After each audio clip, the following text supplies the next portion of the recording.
Good morning students, let's try chemistry. आज हमारा topic है इलेक्ट्रोकेमिस्ट्री।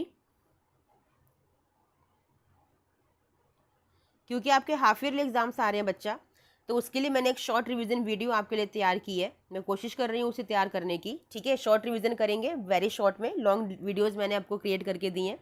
इलेक्ट्रोकेमिस्ट्री जैसे कि आप जानते हैं, इलेक्ट्रो का मतलब होता है इलेक्ट्रिसिटी एंड केमिस्ट्री यानी कि केमिकल। ठीक है, हम इसे केमिकल से जोड़ेंगे यहाँ पे, इसका मतलब होता है केमिकल।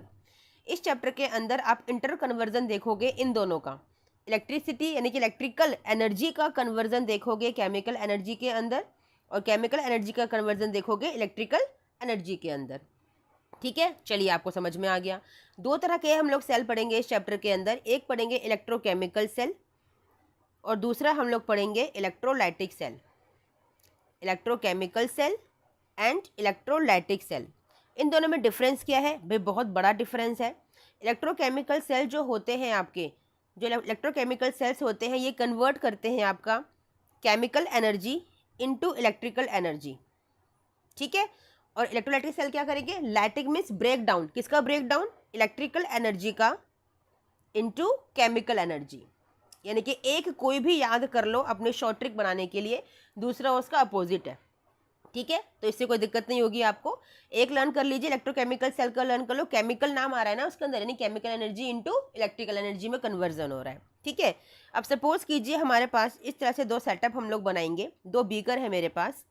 ठीक है, इन दो बीकर में मेरे पास इलेक्ट्रोड है। ठीक है, इलेक्ट्रोड कौन से कलर के हैं?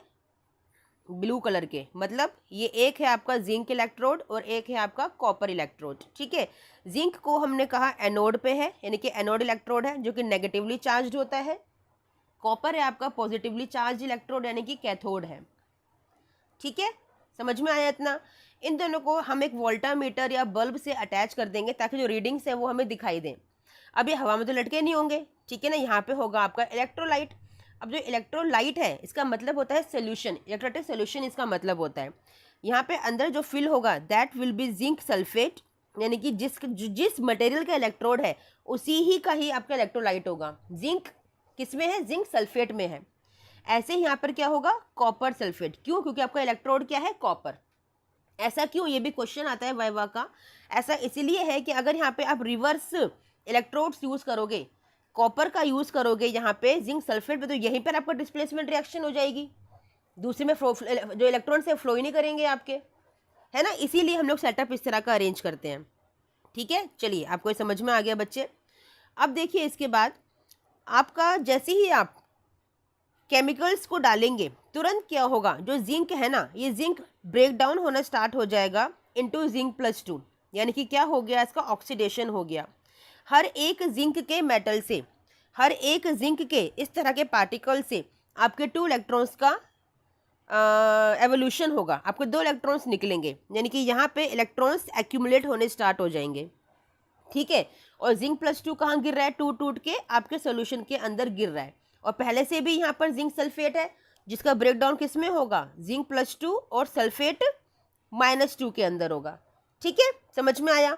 अब देखो जब ये इलेक्ट्रॉन्स इतने इकट्ठे हो जाएंगे तो क्या होगा? ये फ्लो करना स्टार्ट कर देंगे और दूसरे वाले इलेक्ट्रोड पे चले जाएंगे। अब दिख रहा है आपको कॉपर सल्फेट है, इसका ब्रेकडाउन होगा कॉपर सल्फेट और सल्फेट -2 के अंदर। ठीक है, तो कॉपर +2 को देख रहे हो, इलेक्ट्रॉन्स की कमी है इसके पास। इसे क्या चाहिए? इसे इलेक्ट्रॉन चाहिए। तो जैसे इलेक्ट्रॉन्स को देखेगा ये तुरंत लपक लेगा, इनको अपनी तरफ अट्रैक्ट कर लेगा, या खुद अट्रैक्ट हो जाएगा, यानी कि यहाँ पर कॉपर डिपॉजिट हो जाएगा। कॉपर का इलेक्ट्रोड है और कॉपर डिपॉजिट हो गया, तो क्या होगा बच्चे? और कॉपर डिपॉजिट होने से यहाँ पे जो आपको लेयर दिख रही ना, ये लेयर थोड़ी सी मोटी हो जाएगी। इलेक्ट्रोड मोटा हो जाएगा, क्यों? कॉपर डिपॉजिट होता जा रहा है। और यहाँ पे ये लेयर क्या होगी? ये पतली हो जाएगी। क्यों? क्योंकि जिंक कम होता जा रहा है, इलेक्ट्रॉन्स निकलते जा रहे हैं और यहाँ पे जमा होते जा रहे हैं। समझ में आ गया? ओके, चलिए समझ में आ गया। अब पता है क्या होगा? कुछ देर तक तो बड़ा अच्छे से सेटअप चलेगा, ये वाला जो भी देख रहे हो ना, इलेक्ट्रॉन्स का फ्लो होगा बड़े आराम से। कब तक होगा? जब तक ये 1.1 वोल्ट का यहाँ पे पोटेंशियल डिफरेंस क्रिएट ना हो जाए। लेकिन थोड़ी देर में क्या देखोगे कि ये जो डिफ्लेक्शन इस वाले बल्ब में हो रहा था, यानी कि बल्ब जलना बंद हो जाएगा, ये ऑफ हो जाएगा। ऐसा क्यों होगा? ऐसा इसीलिए होगा क्योंकि आपको जैसे दिख रहा है कि इतने सारे जिंक +2 इकट्ठे हो गए यहाँ पे, कि इतने सारे प्लस चार्ज हो गए कि ये इलेक्ट्रॉन्स को वापस से अपनी तरफ अट्रैक्ट करने की कोशिश करेंगे। और जब इलेक्ट्रॉन्स फ्लो करेंगे ही नहीं, अपने आप वापस से वापस आ जाएंगे यहाँ पर, तो क्या ये फ्लो चालू रहेगा, कंटिन्यू रहेगा? नहीं रहेगा। और जब कंटिन्यू नहीं रहेगा तो बल्ब जलेगा ही नहीं। क्यों? वहां इलेक्ट्रॉन पहुंचे ही नहीं। समझ रहे हो? तो इसी के लिए हम लोग क्या करते हैं, इसी के लिए हम लोग एक ऐसा हमारे पास यहाँ पे इंस्ट्रूमेंट है जो हम यूज करने वाले हैं, दैट इज सॉल्ट ब्रिज। कौन सा? Salt bridge. ठीक है, क्या करेगा सॉल्ट ब्रिज? आपका बहुत इंपॉर्टेंट है ये। इस तरह का इन्वर्टेड यू शेप का सोल्ट ब्रिज हम लोग लगाते हैं। ठीक है, यहाँ पे आपका इलेक्ट्रोड्स थे।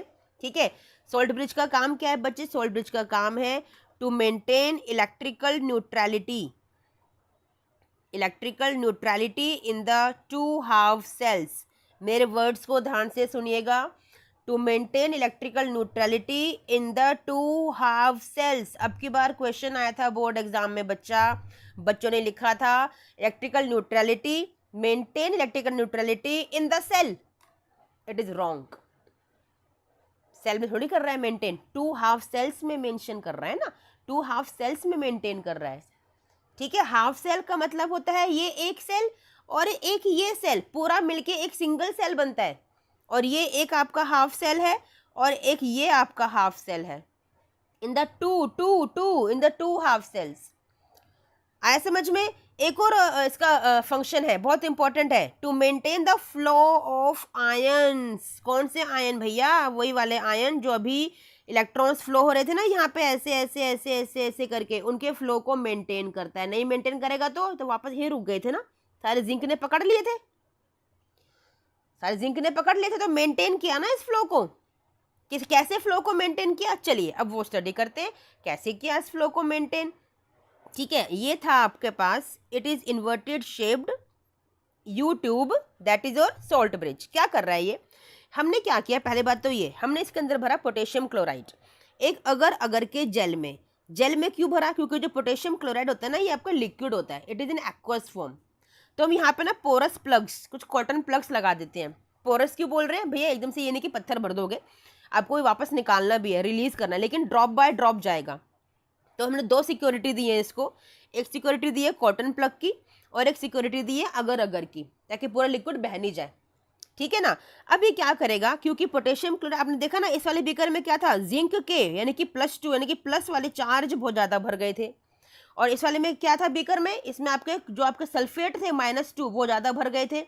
कैसे -2 ज़्यादा भर गए थे भाई? कॉपर तो सारा चला गया था ना आपके इलेक्ट्रोड पे और मोटा हो गया था वहाँ पे जाके, बचा क्या था यहाँ पे -2, सल्फेट -2। ठीक है ना?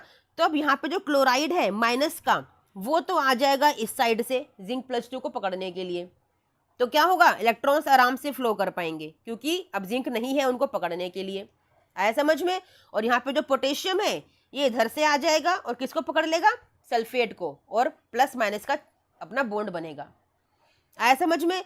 इसीलिए दो फंक्शन है, to maintain electrical neutrality in between two half cells and to maintain the flow of ions. Got my point? This is the complete setup बेटा, this is the complete setup. ठीक है, अब आ जाओ रिएक्शन पे, oxidation and reduction. Oxidation कहाँ पे हो रहा है आपका, लेफ्ट वाले इस पे बीकर में हो रहा है ना, लेफ्ट वाले हाफ सेल में हो रहा है। क्या हो रहा है ऑक्सीडेशन में, जिंक +2 में कन्वर्ट हुआ और साथ में क्या दिया आपको, 2 इलेक्ट्रॉन दिया। रिडक्शन कहाँ पे हो रहा है, किसका हो रहा है, कॉपर +2 का हो रहा है। किस में हो रहा है, कॉपर में। कॉपर बन रहा है वो गेन ऑफ इलेक्ट्रॉन करके, और आपके 2 इलेक्ट्रॉन को गेन करके क्या बना रहा है, कॉपर बना के दे रहा है आपको। This is the reaction of oxidation, this is the reaction of reduction. आया समझ में इतना? चलिए समझ में आया। अब पता है आपको, ये जो रिएक्शन है ना, ये कंप्लीट रिएक्शन लिखने के लिए भी एग्जाम में बोलता है। कैसे लिखोगे, सेल रिप्रेजेंटेशन बोलते हैं इसे। क्या बोलते हैं, सेल रिप्रेजेंटेशन। कैसे सेल रिप्रेजेंटेशन, जिंक कन्वर्ट हुआ किसमें, जिंक +2 के अंदर। ठीक है, ये डबल लाइन किसके लिए बनाओगे, सॉल्ट ब्रिज के लिए। कॉपर +2 कन्वर्ट हुआ किसमें, कॉपर में कन्वर्ट हुआ। This is the complete cell representation. Got my point? It is anode, LOAN, left oxidation, anode negative. Okay, यहाँ पे right reduction, cathode positive. Got my point? LOAN learn कर लोगे तो ये वाला अपने आप लर्न हो जाएगा, इसका अपोजिट है। ठीक है, चलिए समझ में आ गया। यहाँ पे एक और चीज़ है आपका पोटेंशियल डिफरेंस। मैंने एक वर्ड यूज़ किया था पोटेंशियल डिफरेंस। क्या होता है? जब आपके किसी पर्टिकुलर जगह पे, हम इलेक्ट्रोड की बात कर रहे हैं, जब इलेक्ट्रोड पे नेगेटिव पॉजिटिव इकट्ठे एक साथ इकट्ठे हो जाते हैं आसपास, तो इसको बोलते हैं डिफरेंस। कौन सा डिफरेंस? पोटेंशियल। पोटेंशियल मतलब प्लस माइनस चार्ज का जो डिफरेंस है यहाँ पे क्रिएट हो गया, ऐसे बोलते हैं पोटेंशियल डिफरेंस। अब क्योंकि इलेक्ट्रोड पे इकट्ठा हुआ है तो इसलिए इसको क्या बोलते हैं? Electrode potential. आया समझ में? It is electrode potential. जब इसे हम पढ़ेंगे एनोड पर, एनोड पे यानी कि जहाँ पे ऑक्सीडेशन हो रहा है, तो क्या बोलोगे? Oxidation potential. क्या बोलोगे? Oxidation potential. और जब राइट साइड में होगा तो क्या बोलोगे? Reduction potential. आया समझ में? स्टैंडर्ड अकॉर्डिंग टू IUPAC कौन सा पोटेंशियल लिया जाता है? रिडक्शन पोटेंशियल लिया जाता है। इसका क्या मतलब है कि अगर सपोज कीजिए ऑक्सीडेशन की वैल्यू आपको माइनस में दे रखी है, you have to convert it into reduction potential and the value will be taken as in positive. अगर प्लस में दे रखी है तो कैसे लोगे इसको? माइनस में लोगे। ठीक है, न्यूमेरिकल का काम है ये। तो न्यूमेरिकल जब करेंगे तो समझ में आएगा, अभी थ्योरी की बात कर रहे हैं हम लोग। चलिए इतना समझ में आपको आ गया। ठीक है, अब आ जाओ नर्स्ट इक्वेशन पे।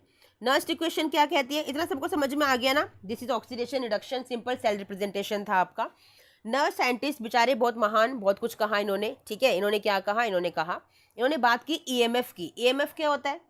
Electromotive force. इलेक्ट्रोमोटिव फोर्स क्या है?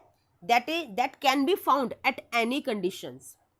आप किसी भी कंडीशन पे जब किसी भी पर्टिकुलर सेल का इलेक्ट्रोड पोटेंशियल निकाल सकते हो, उसे बोला जाता है EMF, इलेक्ट्रोमोटिव फोर्स। फिजिक्स में पढ़ा होगा आपने। ठीक है, हम जो सेल का पोटेंशियल निकालते हैं, standard electrode potential E nought cell of a cell जो निकालते हैं, ये निकालते हैं एट स्टैंडर्ड कंडीशंस। मेरे वर्ड को ध्यान से सुनिएगा, स्टैंडर्ड कंडीशंस। अगर कंडीशन अप्लाई नहीं करोगे तो क्या मतलब है स्टैंडर्ड का? स्टैंडर्ड का मतलब है STP, स्टैंडर्ड टेम्परेचर प्रेशर। क्या होता है टेम्परेचर स्टैंडर्ड में? It is 273 kelvin. बट जब कंडीशन अप्लाई कर दोगे तो कंडीशन में 25 डिग्री सेल्सियस को लिया जाता है, यानी कि 25 डिग्री सेल्सियस को ऐड कर दो उसके अंदर, क्या आ जाएगा? 298 Kelvin. It is the standard electrode potential of a cell. समझ में आ गया? फॉर्मूला है इसके लिए E cathode minus E anode. याद है? E nought cell is equal to E nought cathode, या फिर राइट भी लिखते हैं इसको हम लोग। ठीक है, माइनस E नोट एनोड। समझ में आ गया? यानी कि लेफ्ट। अंडरस्टूड? ये था फॉर्मूला। अब नर्स्ट इक्वेशन क्या है? नर्स्ट इक्वेशन में फॉर्मूला लिखते हैं। चलिए बच्चा, नर्स्ट इक्वेशन का फॉर्मूला है हमारा E cell is equal to E nought cell minus NF upon minus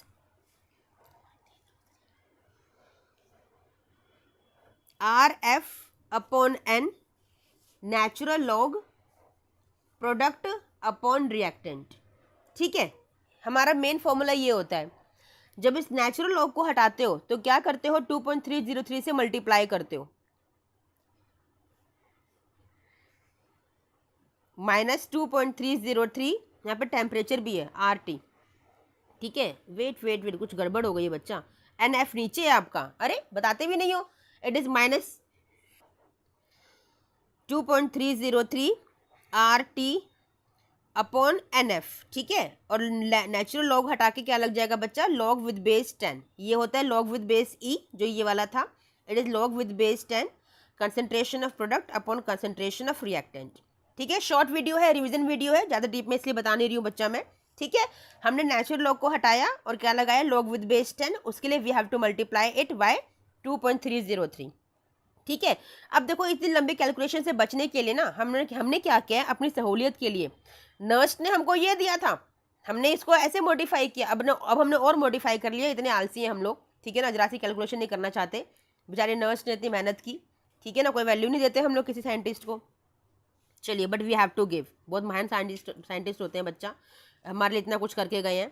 inode cell minus, हम इसको क्या लिखेंगे इन शॉर्ट, 0.0591, 1 लिखने की भी जरूरत नहीं है, पता है, अपॉन में एन क्यों नहीं हमने फिल किया है इसके अंदर, एन की वैल्यू क्यों नहीं लिखी, क्योंकि एन क्या है, नंबर ऑफ इलेक्ट्रॉन्स कितने ट्रांसफर होते हैं आपके रिएक्शन में, दैट्स वाई, है ना। It is a log with base 10, concentration of product upon concentration of reactant. इस पी की जगह क्या लिख सकते हो, ऑक्सीडेशन, और आर की जगह क्या लिख सकते हो, रिडक्शन। क्यों, क्योंकि प्रोडक्ट साइड पे क्या होता है आपका ऑक्सीडेशन होता है, और रिडक्शन साइड पे क्या होता है आपका कैथोड होता है वहां पे, तो उसका रिडक्शन होता है, ठीक है, रिएक्टेंट साइड पे। चलिए आपको समझ में आ गया, it is your Nernst equation, ठीक है। अब है आपका डेल्टा जी। डेल्टा जी का फॉर्मूला क्या होता है आपका, that is minus N F E nought cell. E nought cell कैसे निकालोगे, E cathode minus E anode, ठीक है। एक आपका कांस्टेंट के फॉर्म में भी आपका ये फॉर्मूला होता है नर्स्ट इक्वेशन वाला, E cell is equal to, कभी कभी पूछ लेता है एग्जाम में आ जाता है, minus 0.0591 upon N log with base 10 K C, it's the equilibrium constant. इसके फॉर्म में भी आपसे क्वेश्चन पूछ लेता है, ठीक है ना। डेल्टा जी का भी है इसी तरह से, डेल्टा जी का भी कर लेते हैं हम लोग, ठीक है। Delta G is equal to, standard में लिख लो, delta G is equal to minus R T, यहाँ नेचुरल लॉग की फॉर्म में लिखोगे तो आपको ये, हाँ इस तरह से लिखना पड़ेगा, नेचुरल लॉग विद बेस ई, ठीक है ना, इट इज के सी, ओके। इसको हटाना है तो क्या करोगे, यहाँ पे मल्टीप्लाई क्या कर दोगे, 2.303 minus 2.303 R T log with base 10 K सी। समझ में आ गया सबको। चलिए अब गिब्स फ्री एनर्जी क्या है, वटएवर मेरी वीडियोस पड़ी हुई हैं उनमें आप जाके देख सकते हो बड़े आराम से, ठीक है। चलिए आपको इतना समझ में आ गया। इसके बाद नेक्स्ट टॉपिक है हमारा, नाउ बच्चा इलेक्ट्रोलाइटिक सेल।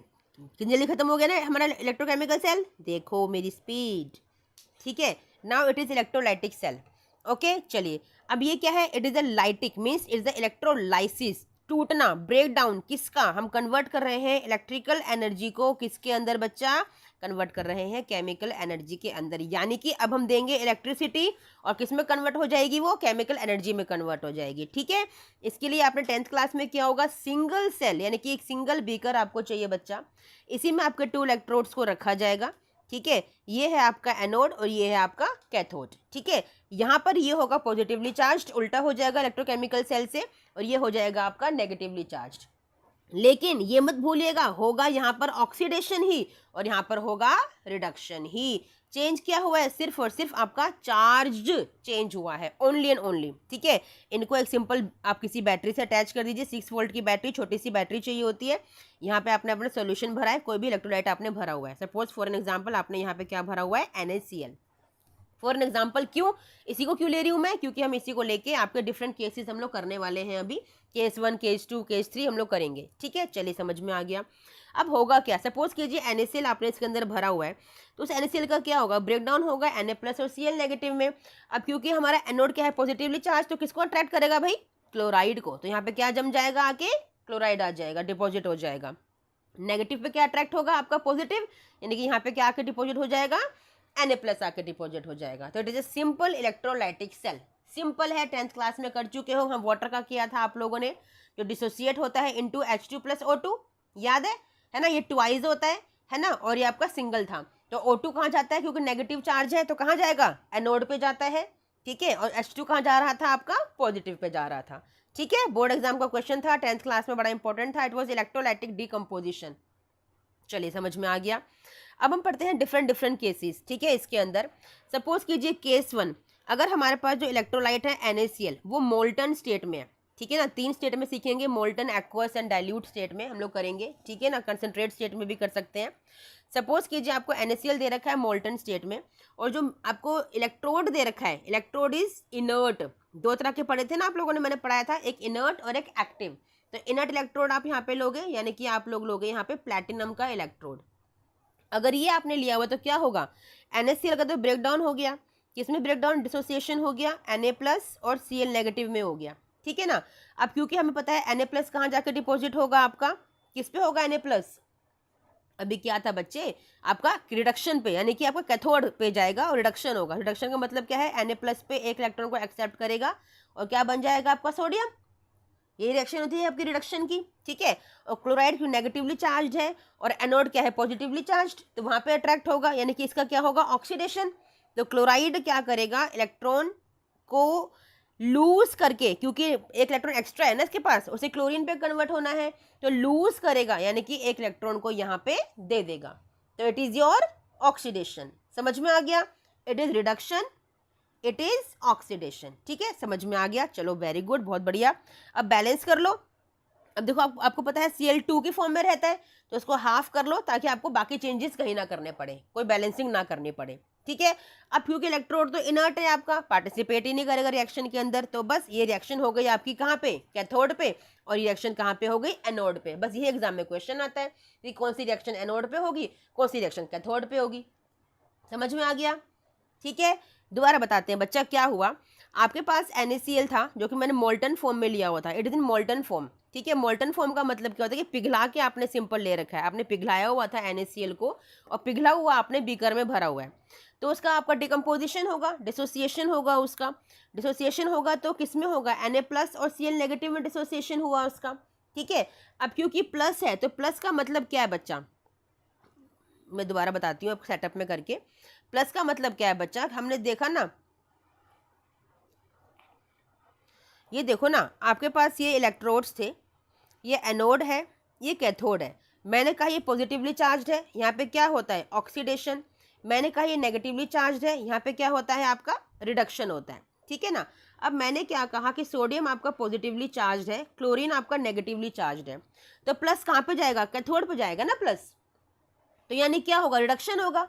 रिडक्शन में होता क्या है इलेक्ट्रॉन का गेन होता है बच्चे, तो इलेक्ट्रॉन गेन करेगा ना, गेन क्यों करेगा क्योंकि लॉस हो रखा है इसको, तो गेन के लिए आपके इलेक्ट्रॉन को यहाँ पे ऐड करोगे ना बेटा, तो क्या कन्वर्ट हो गया, ये क्या बन गया सोडियम बन गया। समझ में आ गया।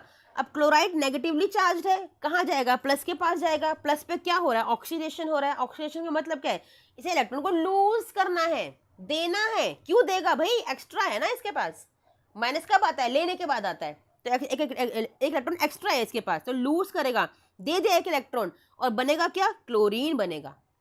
और क्लोरीन क्योंकि आपका डायमर की फॉर्म में रहता है तो बैलेंस करने के लिए हाफ लगा दिया ताकि हमें बाकी जगह पे कहीं और बैलेंस ना करना पड़े। समझ में आ गया फर्स्ट केस। चलिए वेरी गुड। अब सेकंड केस पे आते हैं। सेकंड केस क्या है, सेकंड केस में जो आपने कॉन्सेंट्रेट NaCl लिया है, ठीक है, आपके पास जो मीडियम लिया है, जो मीडियम है वो एक्वस मीडियम है, यानी कि पानी के साथ आपने मीडियम लिया है और इलेक्ट्रोड अभी भी आपका इनर्ट है प्लेटिनम, ठीक है। चलिए अब NaCl कंसंट्रेट है, फिर से डिसोसिएट होगा NaCl into Na+ NCl negative. अब एक्वस मीडियम थोड़ी पीछे रहेगा, ये भी आएगा भागा भागा, H2 है ये भी डिसोसिएट होगा H+ NOH नेगेटिव के अंदर, होगा कि नहीं होगा। अब पता है अभी हमने देखा Cl नेगेटिव कहाँ जाएगा, एनोड पे जाएगा ना, ऑक्सीडेशन होगा इसका। रिएक्शन लिख लो ऑक्सीडेशन की, ये हो गया plus electron Cl2 plus electron, ठीक है ना, रिडक्शन होगा बच्चा, लूज करेगा इलेक्ट्रॉन को, सॉरी गेन करेगा इलेक्ट्रॉन को, ठीक है ना। बाकी हाफ कर लो उसको बैलेंस करने के लिए। सोडियम प्लस का क्या होगा, इसका होगा oxidation, sodium plus plus 1 electron gives you sodium, ठीक है। ऐसे इन दोनों का भी होगा, इन दोनों का क्या होगा H+ है, कहाँ जाएगा नेगेटिव वाले पे, नेगेटिव कौन सा था कैथोड था, यानी कि क्या होगा रिडक्शन होगा। रिडक्शन के लिए क्या करेगा ये H+ है, इलेक्ट्रॉन को गेन करेगा, गेन करेगा तो एक इलेक्ट्रॉन इसके पास यहाँ पे आ जाएगा, क्या बनाएगा H, और H अकेला रहता नहीं है, H2 की फॉर्म में रहता है, और यहाँ पे बैलेंस करने के लिए हाफ लगा दो। ऐसे आपका OH नेगेटिव है, OH नेगेटिव का क्या होगा, कहाँ जाएगा OH नेगेटिव बच्चा, एनोड पर जाएगा ना, पॉजिटिवली चार्ज है, तो यहाँ पे क्या करेगा ऑक्सीडेशन है, लूज करेगा इलेक्ट्रॉन को, नेगेटिवली चार्ज है लूज करेगा, यानी कि क्या बनाएगा वाटर की फॉर्म में आपको एक इलेक्ट्रॉन लूज करके देगा यहाँ पे, ठीक है ना, इस तरह से होगा। चलिए ये अलग केस थोड़ा सा समझ में आ जाएगा, मैंने बताया अपनी वीडियोज़ में आपको। अब देखिए बच्चा यहाँ पे रेस लगी है। अब आपको दो रिएक्शन बतानी है खाली, एक एनोड के लिए एक कैथोड के लिए। आपको एक टेबल मिली हुई है अपने NCERT के अंदर, है ना, जिसमें आपको स्ट्रॉन्ग रिड्यूसिंग एजेंट और स्ट्रॉन्ग ऑक्सीडाइजिंग एजेंट बताते हैं। तो उसके अंदर आपको बस ये देखना है कि कौन है जिसका रिडक्शन पोटेंशियल ज़्यादा है, जिसका रिडक्शन पोटेंशियल ज़्यादा है या बेटर है। मैं एक ट्रिक और बताती हूँ लर्न करने की, कि जिसका ऑक्सीडेशन पोटेंशियल ज़्यादा है वो देख लो, कभी क्वेश्चन गलत नहीं होगा आपका। जिसका ऑक्सीडेशन पोटेंशियल ज़्यादा है, कैसे पता चलेगा? चलो, जब डाउन द ग्रुप आप आ रहे हो, ग्रुप इन द सेंस जब डाउन द टेबल आप आ रहे हो, तो वो क्या हो रहे हैं? स्ट्रॉन्ग रिड्यूसिंग एजेंट है, और जो स्ट्रॉन्ग रिड्यूसिंग एजेंट होता है उसका स्ट्रॉन्ग ही रिडक्शन पोटेंशियल होता है। यानी कि हमें चाहिए ऑक्सीडेशन पोटेंशियल, तो क्या मतलब है कि ऊपर की तरफ जाते हुए मिलेगा, है ना? हम जब अप जाएंगे तब मिलेगा हमें ऑक्सीडेशन पोटेंशियल स्ट्रॉन्ग वाला। तो बस इन चारों में देख लो कौन सबसे ऊपर है, ठीक है? एनोड एनोड वाले और कैथोड कैथोड वाले, उन दोनों में कंपैरिजन कर लो कि कौन सबसे ऊपर है, उसका होगा स्ट्रॉन्ग ऑक्सीडेशन पोटेंशियल, और वही आपके सबसे पहले रेस में जीत जाएंगे। आया समझ में? यहाँ पे जीतेगा आपका क्लोराइड, ठीक है, और यहाँ पे जीतेगा आपका OH नेगेटिव। आया समझ में बच्चा? ठीक है, एक बार टेबल और कंसल्ट कर लेना, हो सकता है शायद गलत हो, मैंने बिना टेबल देखे बताया आपको, ठीक है? एक बार देख लेना इस चीज़ को, समझ में आ गया? चलिए, वेरी गुड। अब थर्ड केस देखते हैं। थर्ड केस में आपने लिया एक्वस NaOH डाइल्यूट मीडियम के अंदर, ठीक है, और इनर्ट ही इलेक्ट्रोड लिया हुआ है। बेटा ये भी एक्वस, बेटा ये भी डाइल्यूट, पानी ही पानी है हर जगह। जब इस तरह का केस आप देखोगे ना, तो सिर्फ और सिर्फ कौन जीतने वाला है? H+ और OH नेगेटिव। इस NaOH का कोई रोल ही नहीं है, नथिंग, हर तरफ पानी ही पानी है। तो इसी का ऑक्सीडेशन और इसी का रिडक्शन, समझ में आ गया? वो रिएक्शंस आप लोग लिख लीजिएगा। फोर्थ केस है, इंपॉर्टेंट वन है, बट रेयरली एग्जाम में पूछा जाता है, बट है इंपॉर्टेंट, ठीक है? कौन सा? कोई सा भी NaCl ले लो, कोई सा मतलब मोल्टन, कॉन्सेंट्रेट, एक्वस, कोई सा भी मीडियम ले लो, मतलब कॉन्सेंट्रेट, डाइल्यूट, लेकिन इलेक्ट्रोड आपने ले लिया आपकी बार एक्टिव। एक्टिव मतलब आपने क्या ले लिया? कौन सा ले लिया इलेक्ट्रोड? आपने ले लिया Ag, सिल्वर इलेक्ट्रोड ले लिया भाई। अब तो ना इसका कोई रोल है ना इसका कोई रोल है। मैंने बताया था जब एक्टिव इलेक्ट्रोड होता है तो इसी का ऑक्सीडेशन और इसी का रिडक्शन। कैसे होगा? Ag+ ने इलेक्ट्रॉन को लूज किया है, गेन करेगा इलेक्ट्रॉन को, क्या बना के देगा? Ag। क्या हो गया इसका? एक्सेप्ट किया इलेक्ट्रॉन को भाई, क्या हो गया इसका? रिडक्शन हो गया। और Ag जब Ag+ में कन्वर्ट होगा, यानी कि इलेक्ट्रॉन को लूज कर दिया, तो क्या हो गया? ऑक्सीडेशन हो गया। तो ये दोनों रिएक्शंस होंगी ऑक्सीडेशन एंड रिडक्शन पे। समझ में आ गया?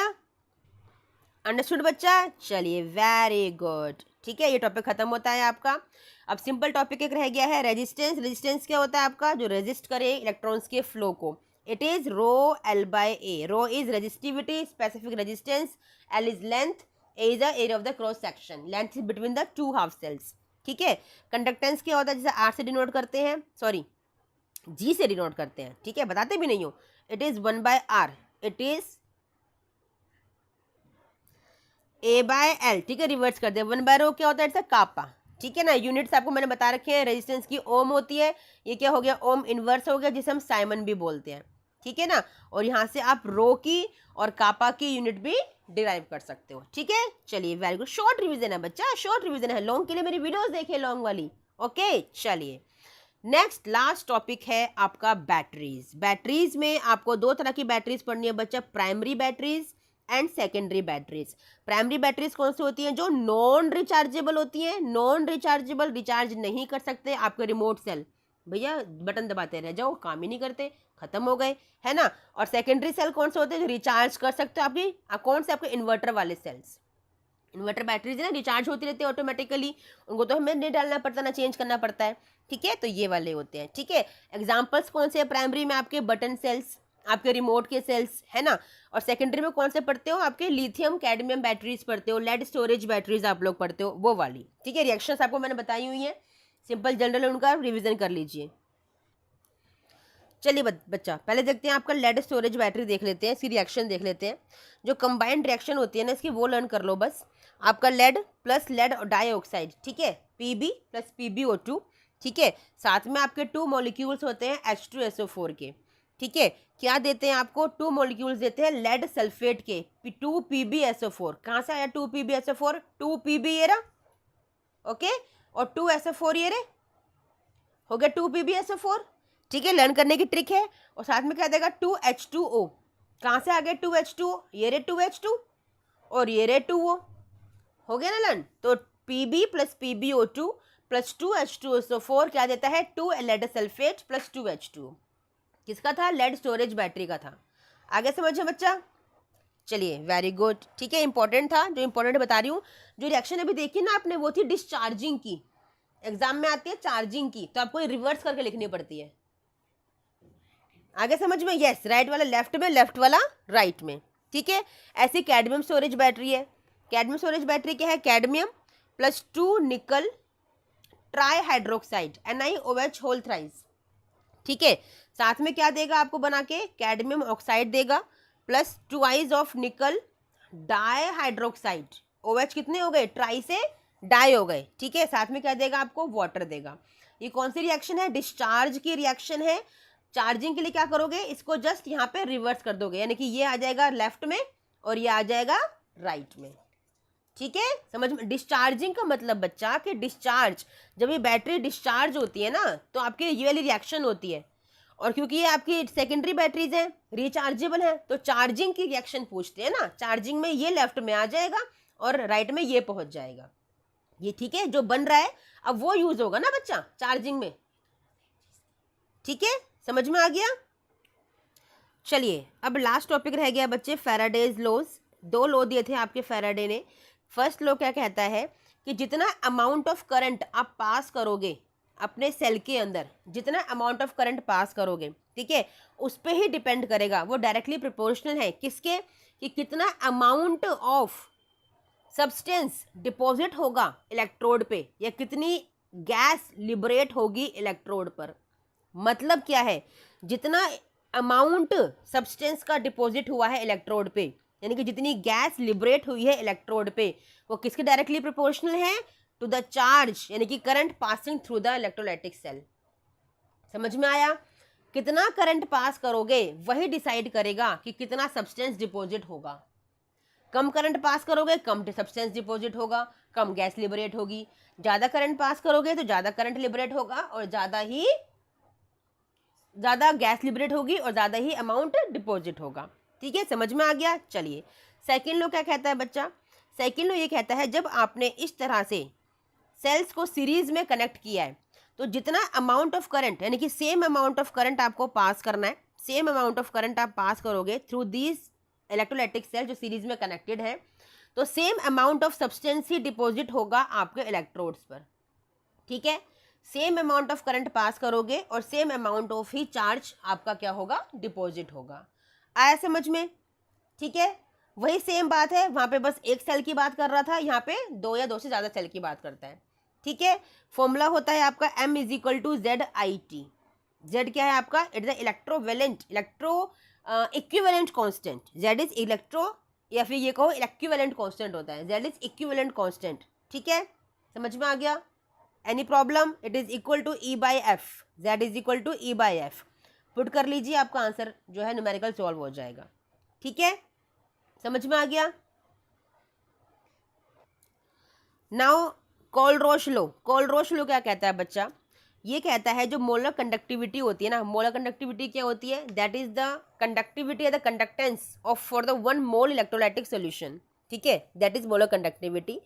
और इक्विवेलेंट कंडक्टिविटी क्या होती है, equivalent conductance for the particular electrolytic solution, ठीक है। चलिए अब देखो जो लैम्डा m है, ये कोलरोश लो कहता है कि जो मोलर कंडक्टिविटी होती है ना किसी भी इलेक्ट्रोलाइट की, उसमें कितने नंबर ऑफ कैटायंस हैं plus molar conductivity, limiting molar conductivity, ठीक है, ऑफ द अनदर इलेक्ट्रोलाइट यानी अनदर अनायन, और उसके चार्ज, जब इन सबको प्लस कर दोगे तो आपका क्या निकल के आ जाएगा, कोलरोश लो।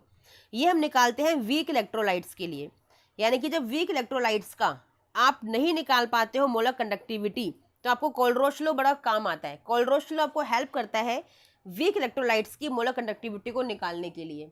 क्या मतलब है इसका, सपोज फॉर एन एग्जांपल आपको दे रखा है NaCl, आपको दे रखा है NaCl, आपको बोला है कोलरोश लो को यूज़ करते हुए, क्योंकि ये वीक इलेक्ट्रोलाइट है तो आपको निकालना है इसका मोलर कंडक्टिविटी।